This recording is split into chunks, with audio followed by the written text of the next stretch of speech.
Radio କୋରାପୁଟର ସମସ୍ତ ଶ୍ରୋତା ଏବଂ ଦର୍ଶକଙ୍କୁ ନମସ୍କାର। କୋରାପୁଟ ଅଞ୍ଚଳ ଦିନେ ବ୍ରିଟିଶ ସାମ୍ରାଜ୍ୟର ଏକ ଅଂଶ ଥିଲା। ବ୍ରିଟିଶ ଶାସନ ଚାଲିଥିଲା। ଯେମିତିକି ଆପଣମାନେ ଜାଣିଛନ୍ତି ସମସ୍ତେ, ଏହି ଅଞ୍ଚଳଟି ମାଡ୍ରାସ ପ୍ରେସିଡେନ୍ସି ଅଣ୍ଡରରେ ଥିଲା।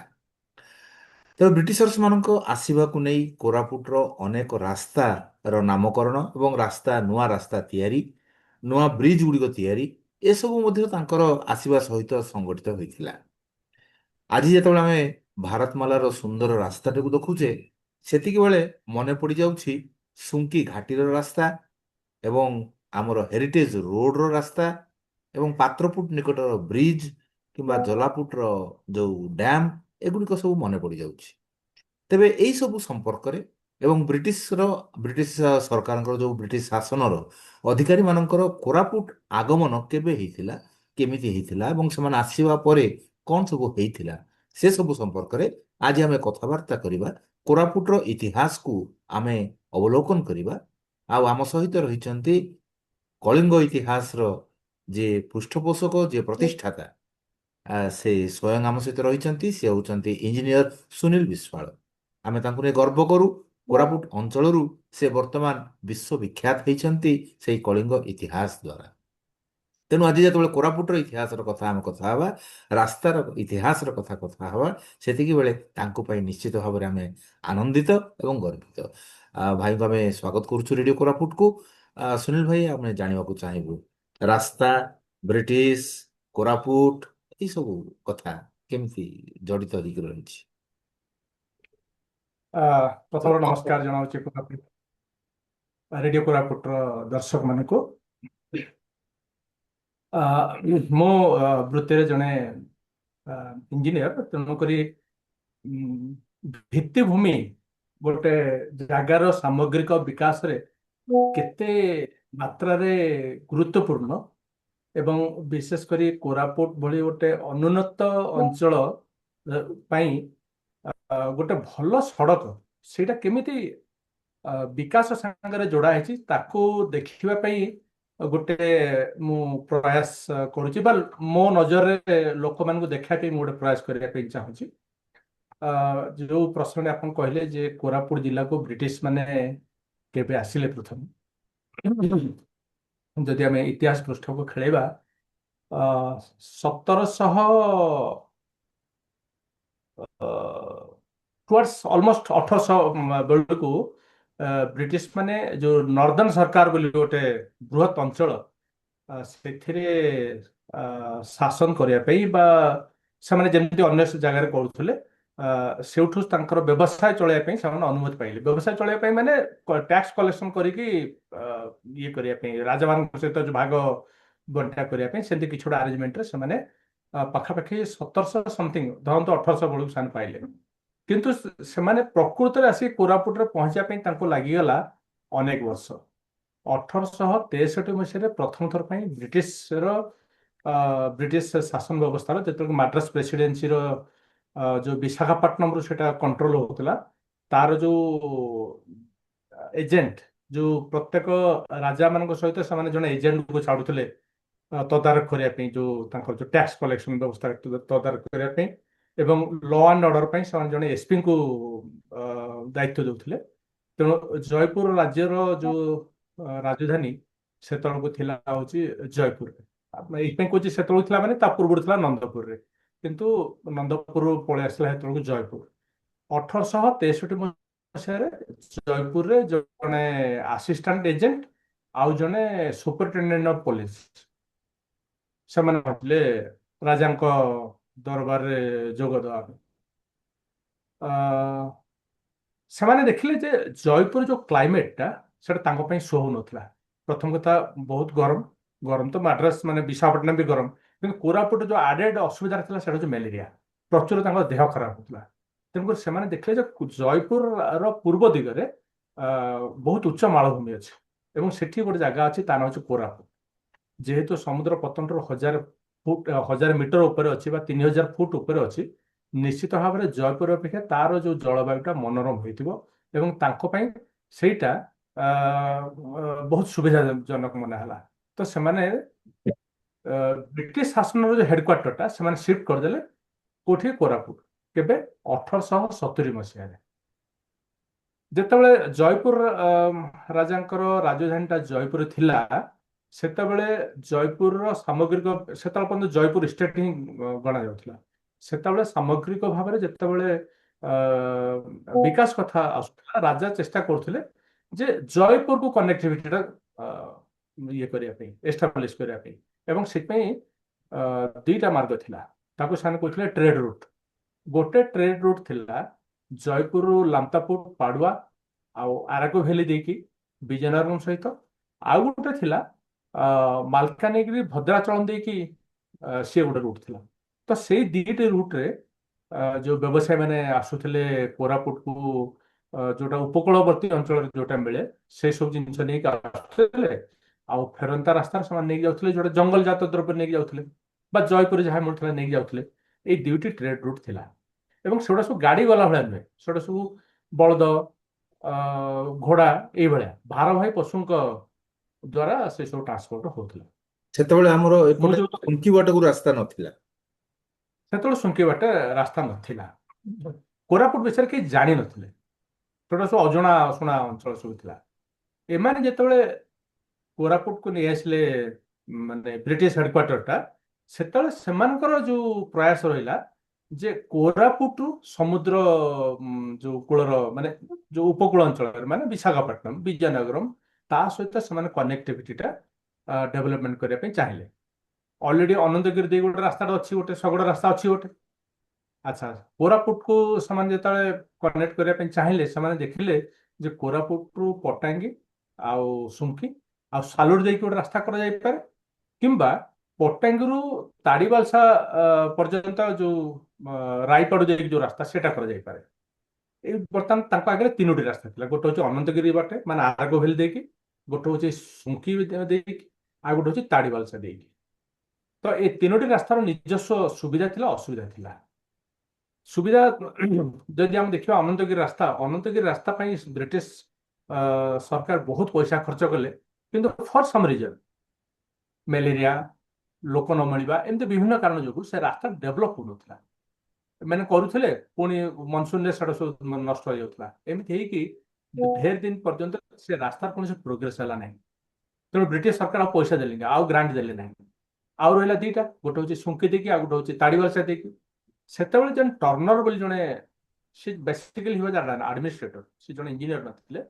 କିନ୍ତୁ ସେତେବେଳେ ଇଞ୍ଜିନିୟର ମାନଙ୍କ ଅଭାବରେ ବି ବ୍ରିଟିଶ ଲୋକମାନଙ୍କୁ ବହୁତ କଥା କରିବା ପାଇଁ ପଡୁଥିଲା।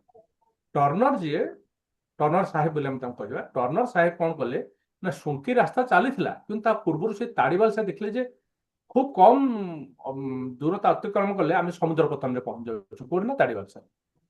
ତେଣୁକରି ସେଇଟା ଗୋଟେ ସିଏ ପାହାଡକୁ କାଟିକି ଗୋଟେ ଝରଣା ଅଛି, ସେ ଝରଣା କୂଳେ କୂଳେ ଗୋଟେ ରାସ୍ତାଟେ ତିଆରି କରିଦେଲେ, ଯୋଉ ରାସ୍ତାରେ କି ବଳଦ ଆଉ ଘୋଡାରେ ବସିକି ଜଣେ ଲୋକ ଯାଇପାରିବ, ଆଉ ବଳଦ ପିଠିରେ ଜିନିଷ ଲଦିକି ଆଣିପାରିବ। ଏବଂ ବଳଦ ଆଉ ଘୋଡାଙ୍କ ପାଇଁ ଦରକାର ପାଣି, ଯୋଉଠି ଚାହିଁବେ ସେମାନେ ରହିଲେ ଟିକେ ପାଣି ପିଇବେ, କଡରେ ଗୋଟେ ଝରଣା ଅଛି ଗୋଟେ। ତେଣୁକରି ସେଇ ରାସ୍ତାଟା ଖୁବ ଶୀଘ୍ର ଆରମ୍ଭ ହେଇଗଲା। ସୁଙ୍କି ରାସ୍ତା ସରିବାର ବହୁତ ଆଗରୁ ଏଇ ଯୋଉ ଟର୍ନରଙ୍କ ଦ୍ଵାରା ଯୋଉ ରାସ୍ତା ତିଆରି ହେଇଥିଲା, ସେଇଟା ହେଇଗଲା। ଏବଂ ସେଇଟା ହେଇଗଲା ପରେ ସେଇ ବାଟ ଦେଇକି ଲୋକ ଯିବା ଆସିବା କଲେ, ବ୍ରିଟିଶ ଲୋକମାନେ ଘୋଡାରେ ବସିକି ଯିବା ଆସିବା କଲେ। ମାତ୍ର 20 କିଲୋମିଟର ଭିତରେ 3000 ଫୁଟ ଓହ୍ଲେଇ ହଉଥିଲା। ତେଣୁ ରାସ୍ତା ବହୁତ ତୀଖ ଥିଲା, ବିପଦପୂର୍ଣ୍ଣ ଥିଲା, କିନ୍ତୁ ଏଟା ଗୋଟେ ଫଙ୍କସନିଂ ରୋଡ ଥିଲା। ଇନ୍ ଦ ମିନ୍ ହ୍ୱାଇଲ୍ ସୁଙ୍କି ରାସ୍ତାଟା ତିଆରି ଶେଷ ହେଇଗଲା। ଯେତେବେଳେ ସୁଙ୍କି ରାସ୍ତାଟା ତିଆରି ଶେଷ ହେଇଗଲା, ସେଥିରେ ଶଗଡ଼ ଗାଡି ଆସିପାରିଲା, ମଟର ଗାଡି ବି ଆସିପାରିଲା। ସେଇଟା ହେଇଗଲା ମୁଖ୍ୟ ରାସ୍ତା। ଏବଂ ଯେତେବେଳେ ସୁଙ୍କି ରାସ୍ତାଟା ମୁଖ୍ୟ ରାସ୍ତା ହେଇଗଲା, ଏଇ ଯୋଉ ତାଡିବାଲସା ଦେଇ ଯୋଉ ରାସ୍ତାର ଗୁରୁତ୍ୱଟା କମିଗଲା। ଧୀରେ ଧୀରେ ଧୀରେ ଧୀରେ ଲୋକମାନେ ତାକୁ ବ୍ୟବହାର କରିବା ବନ୍ଦ କରିଦେଲେ। ତାଡିବାଲସା ଓଡିଶାର ଗାଁ, କିନ୍ତୁ ଏତେ ଘାଟି ଚଢିକି ଆସିବା ପାଇଁ ପଡୁଥିଲା ଓଡିଶାକୁ, ମାନେ ପଟାଙ୍ଗୀକୁ, ଯେ ସେ ଲୋକମାନେ ସ୍ୱଭାବତଃ ସେଇ ସମୟରୁ ହିଁ ସେମାନେ ବେଶୀ ନିର୍ଭର କରୁଥିଲେ ଆନ୍ଧ୍ରପ୍ରଦେଶ ଉପରେ। ଯଦିଓ ସୀମାନ୍ତବର୍ତ୍ତୀ ଗାଁ, ସେମାନେ ନିର୍ଭର କରୁଥିଲେ ଆନ୍ଧ୍ରପ୍ରଦେଶ ଉପରେ। ରାସ୍ତାର ଯେତେବେଳେ ବ୍ୟବହାର କମିଗଲା, ଧୀରେ ଧୀରେ ଧୀରେ ରାସ୍ତାଟା ଉପରେ ଗଛ ହେଇଗଲା, ଏବଂ ରାସ୍ତା କଥା ଲୋକ ଭୁଲିଗଲେ। ସୁଙ୍କି ରାସ୍ତାଟା ତିଆରି ହେଇଗଲା। ଏଇ ଯୋଉ ତିନିଟା ରାସ୍ତାକୁ ଛାଡିକି ଆମେ ସୁଙ୍କି ରାସ୍ତାକୁ ଯିବା ପୂର୍ବରୁ ଗୋଟିଏ ଶେଷ ଡିସ୍କସନ ମୁଁ କରିବା ପାଇଁ ଚାହୁଁଛି। କୁହାଯାଏ ଯେ ଅନନ୍ତଗିରି ଦେଇକି ଯୋଉ ରାସ୍ତାଟା ସେଇଟା ହଉଛି ଇଞ୍ଜିନିୟର ଚଏସ୍। ଇଞ୍ଜିନିୟର ମାନଙ୍କ ପାଇଁ ସେଇଟା ଗୋଟେ ମାନେ ମନ ପସନ୍ଦର ରାସ୍ତା। ତାଡିୱାଲସା ରାସ୍ତା ସେଇଟା ହଉଛି ଜଣେ ଆଡମିନିଷ୍ଟ୍ରେଟର ଚଏସ୍। ଟର୍ଣ୍ଣର ଜଣେ ଆଡମିନିଷ୍ଟ୍ରେଟର ଥିଲେ। ସୁଙ୍କି ସୁଙ୍କି ରାସ୍ତାଟା ଏଇଥିପାଇଁ ଜିତିଲା ଶେଷରେ, ଏବଂ ଆଜି ବି ସେଟା ଲାଇଫ ଲାଇନ୍ ସାଜିଛି ଏଇଥିପାଇଁ ଯେ ସେଇ ବାଟ ଦେଇକି ବେଶୀ ବ୍ୟବସାୟୀ ମାନେ ସେଇ ରାସ୍ତାକୁ ପ୍ରିଫର କରୁଛନ୍ତି। ହଁ, ତେଣୁକରି ଶେଷରେ ଆମେ ଜାଣିଛନ୍ତି ମାର୍କେଟ ଡ୍ରିଭେନ୍ ଇକୋନୋମି ବୋଲି ଆମେ ଯେ କହୁଛୁ, ଯେ ଯୋଉ ଜିନିଷଟା କମର୍ସିଆଲ ସକ୍ସେସଫୁଲ ହବ ସେଇଟା ହିଁ ସଷ୍ଟେନ୍ କରିହବ। ସୁଙ୍କି ରାସ୍ତା ହଉଛି ତାର ଗୋଟେ ଉଦାହରଣ। ଯେତେବେଳେ ସୁଙ୍କି ରାସ୍ତା ତିଆରି ହେଲା ସେତେବେଳେ ଆମର କୋରାପୁଟର ଯୋଉ ବାଣିଜ୍ୟ ସେ ଯୋଉ ସେଇଟା ବହୁତ ବଢିଗଲା। ଇଭେନ୍ ଟର୍ଣ୍ଣର ରାସ୍ତାରେ ବି ବାଣିଜ୍ୟ ବଢି ଯାଇଥିଲା, କିନ୍ତୁ ଯେତେବେଳେ ମୋଟର ଗାଡି ଯିବା ଆସିବା କଲା ସେତେବେଳେ ବାଣିଜ୍ୟ କଥା କୁହନ୍ତୁ, ଶିକ୍ଷା କଥା କୁହନ୍ତୁ, ସ୍ୱାସ୍ଥ୍ୟ କଥା କୁହନ୍ତୁ, ଆଡମିନିଷ୍ଟ୍ରେସନ କଥା କୁହନ୍ତୁ, ସବୁଥିରେ ଗୋଟେ ନୂଆ ପରିବର୍ତ୍ତନ ଆସିଲା। ସେତେବେଳେ ଯେମିତି ମୁଁ କହିଲି କୁହାଯାଏ ଯେ ଆମର କୋରାପୁଟର ଡୁମୁରିପୁରଟା ଥିଲା ବହୁତ ବଡ଼ ହାଟ, ଏବଂ ଆନ୍ଧ୍ରରୁ ଆସୁଥିଲା ଶୁଖୁଆ ଏବଂ ଲୁଣ, ଏବଂ ଏଠରୁ ଯାଉଥିଲା ଚାଉଳ। ଏଇ ପ୍ରକାର ଭାବରେ ଟ୍ରେଡ ଚାଲିଥିଲା। ଠିକ କଥା, ଠିକ କଥା। ଆଜି ଆମେ ଯୋଉ ଡିସ୍କସନ କରୁଛନ୍ତି ଏ ସବୁ ହଉଛି ପ୍ରାମାଣିକ ତଥ୍ୟ ମୁଁ ସଂଗ୍ରହ କରିଛି 1906 ମସିହାର ଡିଷ୍ଟ୍ରିକ୍ଟ ଗାଜେଟିୟର। କୋରାପୁଟ ଡିଷ୍ଟ୍ରିକ୍ଟ ଗାଜେଟିୟର ନୁହେଁ। 1906 ମସିହାରେ ତ ଓଡ଼ିଶା ତିଆରି ହେଇନଥିଲା। ବିଶାଖା ବିଜୟନଗରମ ଡିଷ୍ଟ୍ରିକ୍ଟ ଗାଜେଟିୟରରୁ ମୁଁ ଏଟା କଲେକ୍ଟ କରିଛି, ଏବଂ ସେଥିରେ ଲେଖା ହେଇଛି ଯେ ସୁଙ୍କି ରାସ୍ତା ତିଆରି ହେଇଯିବା ପରେ ସାଲୁରରୁ ଶଗଡ଼ କୋଟପାଡ଼ ପର୍ଯ୍ୟନ୍ତ ଯାଉଥିଲା ଚାଉଳ କଲେକ୍ଟ କରିବା ପାଇଁ। ଡୁମୁରପୁର ତ ପାଖରେ ହେଇଗଲା, କୋଟପାଡ଼ ପର୍ଯ୍ୟନ୍ତ ଲେଖା ହେଇଛି ସେଥିରେ, ଗ୍ୟାଜେଟିୟରରେ ଲେଖା ହେଇଛି ଯେ କୋଟପାଡ଼ ପର୍ଯ୍ୟନ୍ତ ଯାଉଥିଲା ଶଗଡ଼ ଚାଉଳ କଲେକ୍ଟ କରିବା ପାଇଁ। ଅ, ଆମେ ବର୍ତ୍ତମାନ ପୁଣି ଆମର ଯୋଉ ମୁଖ୍ୟ ପ୍ରସଙ୍ଗ ଯେ ଗୋଟେ ରାସ୍ତା ସହିତ କେମିତି ଗୋଟେ ଅଞ୍ଚଳର ବିକାଶ ଯୋଡ଼ି ହେଇଛି ସେଇଠିକି ଫେରିବା। ଯେତେବେଳେ ସୁଙ୍କି ରାସ୍ତା ତିଆରି ହେଇଗଲା ତ ଆମେ ଜାଣିଲେ ଇନ୍ ଦ ମିନୱାଇଲ୍ 1936 ମସିହାରେ ଓଡ଼ିଶା ପ୍ରଦେଶ ଗଠନ ହେଇଗଲା। ଏ ପର୍ଯ୍ୟନ୍ତ ବ୍ରିଟିଶ ସରକାର ଚାହୁଁଥିଲେ ଯେ ରାସ୍ତାର ଗୋଟିଏ ମୁଣ୍ଡ କୋରାପୁଟରେ, ଆର ମୁଣ୍ଡଟା ଆନ୍ଧ୍ରପ୍ରଦେଶର କୌଣସି ଜାଗାରେ, ତାଡିବାଲସା ହଉ, ସାଲୁର ହଉ, ବା ବିଜୟନଗର ହଉ, ବା ବିଶାଖାପଟନମ। କିନ୍ତୁ ଥରେ ଯେତେବେଳେ ଓଡ଼ିଶା ରାଜ୍ୟ ଗଠନ ହେଇଗଲା ସେତେବେଳେ ଯୋଉ ଆଡମିନିଷ୍ଟ୍ରେସନ, ନୂଆ ଆଡମିନିଷ୍ଟ୍ରେସନ, ସିଏ କହିଲା ଯେ କୋରାପୁଟର ବିକାଶରେ ବେଶୀ ଭାଗ ତ ରହିଗଲା ଓଡ଼ିଶା ଭିତରେ, ତେଣୁ ସେଠିକି ତ କନେକ୍ସନ ହବା ଦରକାର। ତେଣୁକରି ପୁଣି ନୂଆ କରି ପ୍ରୟାସ ଆରମ୍ଭ କରାଗଲା। ଯେତେବେଳେ କୋରାପୁଟରୁ ରାୟଗଡ଼ା ସହିତ ଯୋଡ଼ାଗଲା, କୋରାପୁଟରୁ ନାରାୟଣପାଟଣା ସହିତ ଯୋଡ଼ାଗଲା, ଏସବୁ ରାସ୍ତା ସବୁ ତା ପରବର୍ତ୍ତୀ ପର୍ଯ୍ୟାୟରେ ସବୁ ଆସିଲା। ତେଣୁ ଏ ରାସ୍ତାର ପ୍ରତ୍ୟେକ ଇନକ୍ରିମେଣ୍ଟାଲ ଡେଭଲପମେଣ୍ଟ ସାଙ୍ଗରେ ଅଞ୍ଚଳର ବିକାଶଟା ମାନେ ଯୋଡ଼ି ହେଇ ହେଇ ଆଗକୁ ସୁଙ୍କିର ବଢିଲା। ନାମକରଣକୁ ନେଇକିରି କଣଟା ଆପଣ ପାଇଲେ ସେ ଗେଜେଟ? ଏଇଠି ଗୋଟେ ବଢିଆ ଇଣ୍ଟରେଷ୍ଟିଂ କଥା, ଏଇଠି ଗୋଟେ ବହୁତ ଇଣ୍ଟରେଷ୍ଟିଂ କଥା। ମୁଁ ସେଇ ଗ୍ୟାଜେଟିୟରରେ ଲେଖା ହେଇଛି ଯେ ଯେତେବେଳେ ଏଇ ରାସ୍ତା ତିଆରି ଚାଲିଥିଲା ମାଡ୍ରାସ ପ୍ରେସିଡେନ୍ସିରେ କଲୋନେଲ ସାଙ୍କେ ବୋଲି ଜଣେ ଉଚ୍ଚ ପଦସ୍ଥ ଇଞ୍ଜିନିୟର ଜଣେ ଥିଲେ। ସେ ଜଣେ କର୍ଣ୍ଣେଲ ଥିଲେ, କିନ୍ତୁ ତା ପରବର୍ତ୍ତୀ ପର୍ଯ୍ୟାୟରେ ସେ ପେଶାରେ ଜଣେ ଥିଲେ ଇଞ୍ଜିନିୟର, ଏବଂ ସେ ଥିଲେ ଚିଫ ଇଞ୍ଜିନିୟର ମାଡ୍ରାସ ପ୍ରେସିଡେନ୍ସିର। ତେଣୁ ମାଡ୍ରାସ ପ୍ରେସିଡେନ୍ସି ଭିତରେ ବିଭିନ୍ନ ସ୍ଥାନରେ ଯୋଉ ରାସ୍ତା ଘାଟ ତିଆରି ହେଉଥିଲା, ଯାହା ବି ତିଆରି ହେଉଥିଲା ଇଞ୍ଜିନିୟରିଂ ପ୍ରୋଜେକ୍ଟ ସବୁ ସେ ନିଶ୍ଚିତରେ ଦେଖିବା ପାଇଁ ଯାଉଥିଲେ। ସେଇ କ୍ରମରେ ସିଏ ଆସିଥିଲେ ସୁଙ୍କି, ଏବଂ ସିଏ ଆଶ୍ଚର୍ଯ୍ୟ ହେଲେ ଯେ ତାଙ୍କ ନାମ ସହିତ ଖାପ ଖାଉଥିବା ଗୋଟେ ଜାଗା ଅଲରେଡି ସେଠି ଅଛି। ଆମେ ସଚରାଚର ଭାବିଥାଉ କୋରାପୁଟ ଜିଲ୍ଲାରେ, ମୁଁ ଆଜି ପର୍ଯ୍ୟନ୍ତ କହୁଥିଲି ଯେ ସୁଙ୍କି ବୋଲି ଯୋଉ ଜାଗା ଥିଲା ସେଠି ଜଣେ ସାଙ୍କେ ବୋଲି ଜଣେ ଇଞ୍ଜିନିୟର ଥିଲେ, ଏବଂ ସେ ମ୍ୟାଲେରିଆରେ ପଡ଼ିକି ପ୍ରାଣ ହରାଇଥିଲେ। ତାଙ୍କ ନାଁରେ ସେଇଟା ହଉଛି ସୁଙ୍କି ବୋଲି, କିନ୍ତୁ ନା, ସେଇଟା ଫ୍ୟାକ୍ଟ ନୁହେଁ। ସୁଙ୍କି ଅଲରେଡି ଥିଲା। ସୁଙ୍କି ନାଁଟା ହଉଛି କୋରାପୁଟ ନିଜସ୍ୱ ନାଁ। କଲୋନେଲ ସାଙ୍କେ ଯେତେବେଳେ ଆସିଲେ, he was also surprise to find a place already bearing his name. ସେଟା ଲେଖା ହେଇଛି, ସେ ଗ୍ୟାଜେଟିୟରରେ ଲେଖା ହେଇଛି। ହଁ, ତ କଲୋନେଲ ସାଙ୍କ ବିଷୟରେ କୁହାଯାଏ, ସେ ସାଉଥର ଆଉ କିଛି କିଛି ପ୍ରୋଜେକ୍ଟ ବିଷୟରେ ସେ ଗ୍ୟାଜେଟିୟରରେ ଲେଖା ହେଇଛି, କିନ୍ତୁ ଆମ ଆଜିର ଆଲୋଚନାର ପରିଧି ବାହାରେ ସେଗୁଡ଼ା ସବୁ ରାସ୍ତାର କଥା ଆମେ କଥା ହଉଥିଲୁ। ହଁ। ରାସ୍ତା, ପାତ୍ରପୁତ୍ର ଆମେ ଦେଖିବା। ବ୍ରିଜ। ହଁ, ତାପରେ ଯେମିତି ମୁଁ କହିଲି ଯେ ଇଣ୍ଟରନାଲ ରୋଡ ଯେତେବେଳେ, ଇଣ୍ଟରନାଲ କନେକ୍ସନ ଯେତେବେଳେ ଆରମ୍ଭ ହେଲା ସେ ସମୟରେ ଆମର ଯୋଉ ଜୟପୁର ଯୋଉ ବ୍ରିଜଟା ସେଟା ବି ତିଆରି ହେଲା। କାରଣ ଅନନ୍ତଗିରି ଦେଇକି ଯୋଉ ରାସ୍ତା ସେଟା ବି ଡେଭଲପମେଣ୍ଟ କେବେ ବନ୍ଦ ହବନି। ଅଳ୍ପ ସମୟ ପାଇଁ ସ୍ଥଗିତ ରଖାଯାଇପାରେ, କିନ୍ତୁ ସମ୍ପୂର୍ଣ୍ଣ ରୂପେ ବନ୍ଦ ହବନି। ତେଣୁ ଅନନ୍ତଗିରି ରାସ୍ତାଟା ତିଆରି ହେଇଗଲା ଇଞ୍ଜିନିୟର ଚଏସ୍। ତେଣୁ ପାତ୍ରପୁଟ ବ୍ରିଜ ଏତେ ବଢିଆ ଗୋଟେ ଆମର ସେଠି ଅଛି ଗୋଟେ ଏଡିଫିସ୍ ବୋଲି ଯାହାକୁ ଆମେ କହିପାରିବା, ଗୋଟେ ବ୍ରିଟିଶ ଇଞ୍ଜିନିୟରିଂ ଗୋଟେ ଏଡିଫିସ୍ ଅଛି ଆମ ପାଇଁ ପାତ୍ରପୁଟ ବ୍ରିଜ। ସେଟା ହଉଛି ଆନ୍ସିଏଣ୍ଟ ସମୟର। ତାପରେ ଆମେ ଦେଖିବା ଯେ କୋରାପୁଟ ଦେଇକି ଯୋଉ ଜାତୀୟ ରାଜପଥ, ରାୟପୁରରୁ ବିଶାଖାପଟନମ ଯୋଉ ରାଜପଥରେ ଆମେ ବର୍ତ୍ତମାନ ବ୍ୟବହାର କରୁଛୁ, ସେ ରାଜପଥ, ଆମ ଜୀବନଟା କଟିଗଲା ସେଇ ରାଜପଥରେ। ସେଇଥିରେ ଆମେ ପାଠ ପଢିଲୁ, ସେଇଥିରେ ଆମେ ହସ୍ପିଟାଲ ଗଲୁ, ସେଇଥିରେ ଆମେ ମନୋରଞ୍ଜନ କରିବା ପାଇଁ ବିଭିନ୍ନ ସ୍ଥାନକୁ ଗଲୁ। ସେ ରାସ୍ତା ସହିତ ଆମେ ଅଙ୍ଗାଙ୍ଗୀ ଭାବେ ଜଡ଼ିତ। କିନ୍ତୁ ସେ ପୁରୁଣା ଦିନ ମାନଙ୍କରେ ଯେତେବେଳେ ରାସ୍ତା ତିଆରି କରାହଉଥିଲା, ତାର ଲକ୍ଷ୍ୟ ଥିଲା କି ସହରକୁ ସହର, ଗାଁ ସହିତ ଯୋଡ଼ିବା, ଲୋକମାନଙ୍କୁ ନବା ଆଣିବା କରିବା। ଏ ସେଇଟା ତାର କୋରାପୁଟରୁ ପ୍ରମୁଖ ଜୟପୁର ଉଦ୍ଦେଶ୍ୟ। ଯୋଉ ରାସ୍ତା, ସେ ରାସ୍ତାର ସମ୍ପର୍କରେ କିଛି ଗାଜେଟରେ କିଛି ପାଇଲେ? ସେଥିରେ ଲେଖା ହେଇଛି ଯେ ଗୋଟେ ସମୟରେ ଏମିତି ଗୋଟେ ଇଏ ଆସିଥିଲା ଯେ ଗଭର୍ଣ୍ଣର, ମାଡ୍ରାସ ପ୍ରେସିଡେନ୍ସିର ଯୋଉ ଥିଲେ ଗଭର୍ଣ୍ଣର ବା ଯିଏ ଥିଲେ ହେଡ୍ ଅଫ୍ ଦ ଆଡମିନିଷ୍ଟ୍ରେସନ, ସିଏ ଆସିବାର ଥିଲା ଜୟପୁର। ତେଣୁକରି କୋରାପୁଟରୁ ଜୟପୁର ଯିବେ। ତେଣୁ ଜୟପୁର ରାଜାଙ୍କ କିଛି ପଇସା ପ୍ଲସ୍ ସରକାରଙ୍କର କିଛି ପଇସା ମିଶେଇକି ସେ ଘାଟିଟାକୁ ବହୁତ ମାନେ କମ ସମୟ ଭିତରେ ତିଆରି କରାଗଲା। ତା ନାଁ ଦିଆଗଲା ଜୁବଲି ଘାଟି। କାରଣ ସେଇ ଜୁବଲି ଯୋଉ ବ୍ରିଟିଶ ଆଡମିନିଷ୍ଟ୍ରେସନର କିଛି ଗୋଟେ ଜୁବଲି ସେଲିବ୍ରେସନ ପର୍ପୋଜରେ ସେ ଯୋଉ ହାଇ ରାଙ୍କିଙ୍ଗ ଅଫିସର ଆସିବାର ଥିଲା। ତେଣୁକରି ସେ ରାସ୍ତାର ନାଁ ଦିଆଗଲା ଜୁବଲି ଘାଟି। ଜୁବଲି ଘାଟି କୋଉ ସମୟରେ ଜୟପୁର ଘାଟି ହେଇଗଲା ଆମେ ଜାଣିନାହାନ୍ତି, କିନ୍ତୁ ଅରିଜିନାଲି ତା ନାଁ ଥିଲା ଜୁବଲି ଘାଟି। ହୁଁ। ଯେମିତି ଆମେ କଥାବାର୍ତ୍ତା ହଉଥିଲେ, ହୁଁ, ଜାତୀୟ ରାସ୍ତାର ରାଜପଥ, ଉଦ୍ଦେଶ୍ୟ ଥିଲା ସହର। କଣ ହେଲା? ସହରକୁ ସହରକୁ ମିଶେଇବା।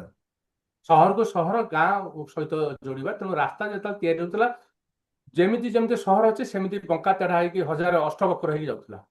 କିନ୍ତୁ ବର୍ତ୍ତମାନ ସମୟ ବଦଳି ଯାଇଛି। ବର୍ତ୍ତମାନ ସଡ଼କର ଲକ୍ଷ୍ୟ ହେଉଛି ଯେ ଆରାମ, ନିରାପତ୍ତା ଆଉ ମାନେ କମ ସମୟ, ଏଇ ତିନିଟା ଭିତରେ କେମିତି ଗୋଟେ ଜାଗାରୁ ଆଉ ଗୋଟେ ଜାଗାକୁ ଆମେ ଜିନିଷ ପତ୍ରକୁ ନବା ଆଣିବା କରିପାରିବା, ବା ଲୋକମାନେ ବି ଗଲେ ସେମାନେ କେମିତି ଯାଇପାରିବେ। ତାର ଉତ୍ତର ହେଉଛି ଆମର ଭାରତମାଳା। ଭାରତମାଳା ରାସ୍ତା ତିଆରି ହେଇଛି ସ୍ପିଡରେ ଯିବା ପାଇଁ, ନିରାପଦରେ ଯିବା ପାଇଁ ଏବଂ ଆରାମରେ ଯିବା ପାଇଁ। ରାୟପୁରରୁ ଯୋଉ ବିଶାଖାପଟନମ, ଆମର ସୌଭାଗ୍ୟ ଯେ ଆମ ଓଡ଼ିଶା ଭିତରେ ତାର ମେଜର ପର୍ସନ ଯାଇଛି। ଏବଂ ଥରେ ସେ ରାସ୍ତାଟା ଯେତେବେଳେ ତିଆରି ହେଇଯିବ, ଯେମିତି ଆଜି ପର୍ଯ୍ୟନ୍ତ ଆମେ ଯେତେବେଳେ ଦେଖିଲେ ଏତେ ସବୁ ରାସ୍ତା ଯେମିତି କୋରାପୁଟର ଭାଗ୍ୟ ବା କୋରାପୁଟର ବିକାଶକୁ ତ୍ୱରାନ୍ୱିତ କରିଛନ୍ତି, ଭାରତମାଳା କୋରାପୁଟର ବିକାଶକୁ ବହୁ ମାତ୍ରାରେ, ବହୁ ଗୁଣିତ ଭାବରେ ଆମର ତ୍ୱରାନ୍ୱିତ କରିପାରିବ। କିନ୍ତୁ ତାର ବେନିଫିଟ ନେବା ପାଇଁ ଆମେ ପ୍ରସ୍ତୁତ ରହିବା ଦରକାର। ମୁଁ ଭାବୁଛି ଯେ ସମୟ ସବୁ କଥାର ଗୋଟେ ଇଏ ବାହାର କରେ। ଆମେ ଦିନ ଆସିବ, ଆମେ ଏଇ ଭାରତମାଳା ବିଷୟରେ ଆମେ କଥାବାର୍ତ୍ତା ହେଉଥିବା ଯେ ଆସିବା ପରେ କେତେ ପରିବର୍ତ୍ତନ ହେଇଛି। କୋରାପୁଟର ଗାଁ ଗଣ୍ଡାରେ ବର୍ତ୍ତମାନ ପ୍ରାୟତଃ ଯଦି ଆମେ ଯିବା ଗାଁ ଗଣ୍ଡାରେ, ତେବେ ପକ୍କା ରାସ୍ତା ଆମର ହେଇଯାଇଛି। କୁହାଯାଏ ୟେସ୍। ଯେତେବେଳେ ରାଜା ଶାସନ ଥିଲା, ସେତିକି ବେଳେ ଜୟପୁର ରାଜାଙ୍କର ଯୋଉ ଟ୍ୟାକ୍ସ କଲେକ୍ସନ କରିବା ପାଇଁ ହାତୀରେ ଯେହେତୁ ସେମାନେ ଯାଉଥିଲେ, ତେଣୁ ପ୍ରତ୍ୟେକ 22 କିଲୋମିଟରରେ ତାଙ୍କର ଗୋଟେ ହଲ୍ଟ ହଉଥିଲା। ଏବଂ କୋରାପୁଟରେ ଯୋଉ ଆମର କଲେକ୍ଟରେଟ ପାଖରେ ବରଗଛ ମୂଳ ରହିଛି, ସେମିଲିଗୁଡାର ଛକରେ ଥିଲା ବରଗଛଟିଏ ଥିଲା ଯୋଉଠି ହନୁମାନ ମନ୍ଦିରଟେ ଅଛି। ତାପରେ ଜୟପୁରରୁ ବରିଗୁମା ମଧ୍ୟ 22 କିଲୋମିଟର, ବରିଗୁମାରୁ ପୁଣି ଥରେ ନବରଙ୍ଗପୁର 22 କିଲୋମିଟର। ତେଣୁ ଏ ଯୋଉ 22 କିଲୋମିଟର ଗୋଟେ ହାତୀରେ ସେମାନେ ଯାଉଥିଲେ ଏବଂ ଟ୍ୟାକ୍ସ କଲେକ୍ସନ କରୁଥିଲେ। ତେଣୁ ରାସ୍ତା ଗୁଡ଼ିକ ଏଭଳି ଭାବରେ ଧୀରେ ଧୀରେ ଆମର କୋରାପୁଟ ଅଞ୍ଚଳରେ ନିର୍ମାଣ ହେଇଛି ଯେ ସାମାଜିକ ଜୀବନଟି କିପରି ଭାବରେ ଆଉ ସୁରକ୍ଷିତ ହେଇପାରିବ ଏବଂ ସାବଲୀଳ ହେଇପାରିବ, ସୁବିଧାଜନକ ହେଇପାରିବ। ତେଣୁ ସେ ପ୍ରୟାସ ଭିତରେ ଅନେକ ଘାଟି ଅଞ୍ଚଳ ବି ତାର ଘାଟ କଟିଂ ବି ହେଇଛି। ଯେମିତିକି ଆମର କୋଟିଆ ଅଞ୍ଚଳରେ ବି ସେଇଭଳି ଘାଟ କଟିଂ ଯାକ ହେଇଛି ବର୍ତ୍ତମାନ ପର୍ଯ୍ୟନ୍ତ। ଯଦିଓ ବହୁତ କଷ୍ଟ, କିନ୍ତୁ ତଥାପି ରାସ୍ତାଟିଏ ଅଛି। ହଁ, କଣ କହିବାକୁ ଚାହୁଁଥିଲେ ଭାଇ? ହଁ, ମୁଁ କହିବା ପାଇଁ ଚାହୁଁଥିଲି, ଯୋଉଟା ମୁଁ ଆରମ୍ଭରୁ କହିବା ପାଇଁ ଚାହୁଁଥିଲି ଭୁଲିଗଲି, ଯେ ରାସ୍ତା ତାର ନିର୍ମାତା ମାନଙ୍କୁ ଅମରତ୍ୱ ପ୍ରଦାନ କରେ। କେମିତି? ଆଜି ଆମେ ପଢୁଛୁ ଗ୍ରାଣ୍ଡ ଟ୍ରଙ୍କ ରୋଡ, ଆମେ ଇତିହାସ ବହିରେ ପଢୁଥିଲେ ଗ୍ରାଣ୍ଡ ଟ୍ରଙ୍କ ରୋଡ। ଆଜି ପର୍ଯ୍ୟନ୍ତ ଗ୍ରାଣ୍ଡ ଟ୍ରଙ୍କ ରୋଡ ଅଛି। ଗ୍ରାଣ୍ଡ ଟ୍ରଙ୍କ ରୋଡର ଉନ୍ନତି ହେଇଯାଇଛି, କିନ୍ତୁ ଆମେ ସେ ରାସ୍ତା କଥା କହିଲେ ଶେର ଶାହ ସୁରୀଙ୍କୁ ମନେ ପକାଉଛନ୍ତି। ଆମ ଓଡ଼ିଶାରେ ଜଗନ୍ନାଥ ସଡ଼କ, ପଶ୍ଚିମବଙ୍ଗରୁ ଯୋଉମାନେ ଆସୁଥିଲେ ଜଗନ୍ନାଥଙ୍କୁ ଦେଖିବା ପାଇଁ ଯୋଉ ରାସ୍ତା ଦେଇକି ଆସୁଥିଲେ, ସେ ରାସ୍ତାର ଅଛି ଜଗନ୍ନାଥ ସଡ଼କ। ଓଡ଼ିଶାର ଗାଁ ଗହଳିରେ ଯୋଉ ବାଟ ଦେଇକି ଜଗନ୍ନାଥ ସଡ଼କ ଯାଇଥିଲା, ଲୋକମାନେ ଆଖପାଖ ଗାଁରୁ ଆସିଲେ ସେମାନେ ଯେତେବେଳେ ସେଇ ସଡ଼କ ଛୁଅନ୍ତି, ସେମାନେ ତାକୁ ମୁଣ୍ଡରେ ମାରନ୍ତି। ଏଇ ରାସ୍ତା ଯୋଡା ହେଇଛି ଜଗନ୍ନାଥଙ୍କ ସହିତ। ତେଣୁ ସଡ଼କ ଆମର ଆଧ୍ୟାତ୍ମିକତା ସହିତ ମଧ୍ୟ ଯୋଡ଼ି ହେଇକି ଅଛି, ଇତିହାସ ସହିତ ବି ଯୋଡ଼ି ହେଇକି ଅଛି। ନିଶ୍ଚିତ ଭାବରେ ଆମେ ଆଜି ଯୋଉ ଆଲୋଚନା ଆମେ କରିଛେ କୋରାପୁଟ ଜିଲ୍ଲାର ଯୋଉ ବିଭିନ୍ନ ରାସ୍ତା, ସେ ରାସ୍ତା ଗୁଡ଼ିକ ସମ୍ପର୍କରେ ଆମେ ଇଏ କରିଛେ ଏବଂ କିପରି ଭାବରେ ସେ ରାସ୍ତାର ମହତ୍ଵ ରହିଛି, ଗୁରୁତ୍ୱ ରହିଛି ଏବଂ କୋରାପୁଟର ବିକାଶ କ୍ଷେତ୍ରରେ ରାସ୍ତାଘାଟର କିପରି ଭାବରେ ଉନ୍ନତ ରାସ୍ତା, ଉନ୍ନତ ବ୍ୟବସାୟ ଆଣିଦେବ। ଏବଂ ଏବେ ଯୋଉ ଭାରତମାଲାର କଥା କୁହାଗଲା, ଏ ଭାରତମାଲା ରାୟପୁରରୁ ବିଶାଖାପାଟଣା କେବଳ ଯେ ଜିନିଷ ବୋହି ନବ ତାହା ନୁହେଁ, ଏହା ହବ ଉତ୍ତର ଭାରତ ଏବଂ ଦକ୍ଷିଣ ଭାରତର ସଂଯୋଗକାରୀ ଏକ ରାସ୍ତା।